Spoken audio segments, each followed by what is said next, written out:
नमस्ते कैंसर। देखते हैं आपके हफ्ते की एनर्जी। मंत्रा के लिए एक कार्ड और एक्शन के लिए भी एक कार्ड और उसके साथ आपके हफ्ते को क्लैरिफाई करने के लिए एक कार्ड। तो कैंसर शुरू करते हैं आपके हफ्ते से, जहां आपका कार्ड आया है 7 ऑफ बून्स यानी कि 7 ऑफ पेंटिकल्स और उसके साथ क्लैरिफाइंग कार्ड है व्हील ऑफ फॉर्चून।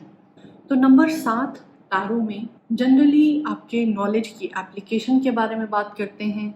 कहते हैं कि अब आपके पास कोई ऐसा चैलेंज आएगा जिसको सॉल्व करने में आपको अपनी स्किल्स का इस्तेमाल करना पड़ेगा। अगर आप इस कार्ड को देखें तो इस कार्ड में काफ़ी सारे दरवाजे हैं और हर दरवाजे के पीछे कुछ अलग है। आपके पास बहुत सारी ऑप्शंस होंगी इस हफ्ते, बहुत सारी चॉइसेस होंगी जो कि आपको लेनी पड़ेंगी। आपने जितना भी काम किया हुआ है, हार्ड वर्क किया हुआ है, अब आपको थोड़ा सा सोचना पड़ेगा कि मेरे लिए अगला स्टेप बेस्ट कौन सा है। अगर आप नोटिस करें तो हर दरवाजे पे अलग अलग साइंस हैं, तो प्लीज़ देखें कि आपकी लाइफ के साथ कौन सा ऑप्शन ज़्यादा बेटर रेजोनेट होता है, आपके एटीट्यूड के साथ, आपके ड्रीम्स के साथ, आपकी फैमिली प्लानिंग के साथ। जो भी चीज़ आपको ठीक लगे फिर आप उसकी तरफ बढ़ें। कोई भी चयन करने से पहले आप अपने आप से पूछ लीजिएगा, अपने घर वालों से बातचीत करके देख लीजिएगा कि ये एक चॉइस जो है या ये एक दरवाज़ा मेरे को इतना पसंद क्यों आ रहा है, मैं इसकी तरफ इतना आकर्षित क्यों हूँ। अगर आप वो एनालिसिस अच्छी तरह कर लेंगे तो बस आपने जो लक का दरवाज़ा है वो भी खोल लेना है। हमने जो आपका क्लैरिफिकेशन में कार्ड निकाला था ये आया व्हील ऑफ फॉर्चून। अब व्हील ऑफ फॉर्चून जो है ये पहिया घूमता रहता है, यानी कि आपका समय भी बदलने वाला है और अच्छे के लिए बदलने वाला है। अपनी प्रोग्रेस के लिए बड़ी प्राइम जगह में आप बैठे हुए हैं, अपने से मिलती जुलती बड़ी सेंसिबल और प्रैक्टिकल सी, यानी कि एक रिस्क और कॉन्फिडेंस का बिल्कुल बैलेंस में मेलजोल करते हुए, सही मिश्रण करते हुए फिर आपको वो डिसीजन लेना चाहिए। सिंपल शब्दों में आपका हफ्ता बहुत ही अच्छा जाएगा, आपको जो चाहिए वो आपको मिलेगा। बस इस टाइम पे थोड़ा सा ध्यान रख लें कि आप जो भी चॉइसेस ले रहे हैं वो ग्राउंडेड हो, थोड़ी सी रियलिटी में बेस्ड हो।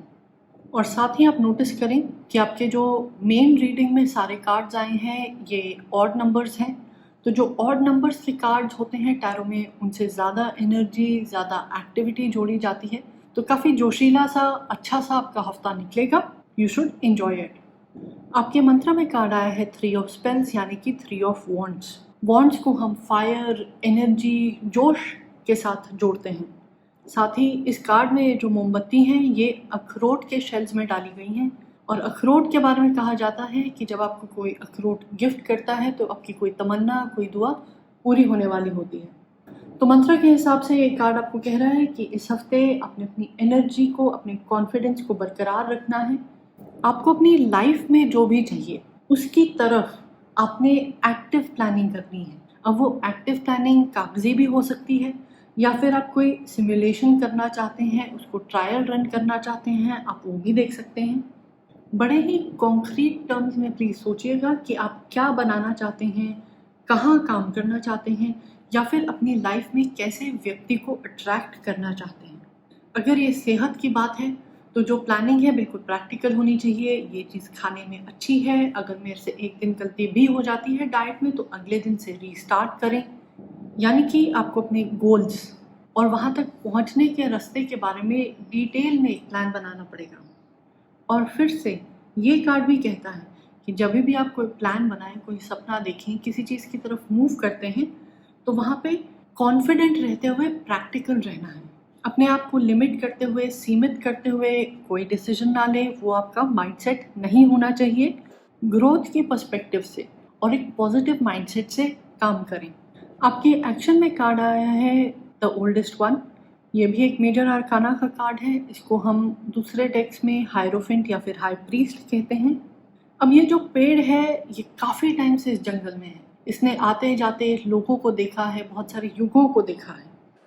इन्होंने सब चीज़ों को विटनेस किया है, जो उनकी यादें हैं, जो मेमोरी हैं, उनको अपने आप में फाइल अवे कर दिया। यानी कि ये कोई ऐसा पेड़ है जिसके पास इतिहास की या किसी एक टॉपिक की बहुत अच्छी समझ है, बहुत अच्छा ज्ञान है।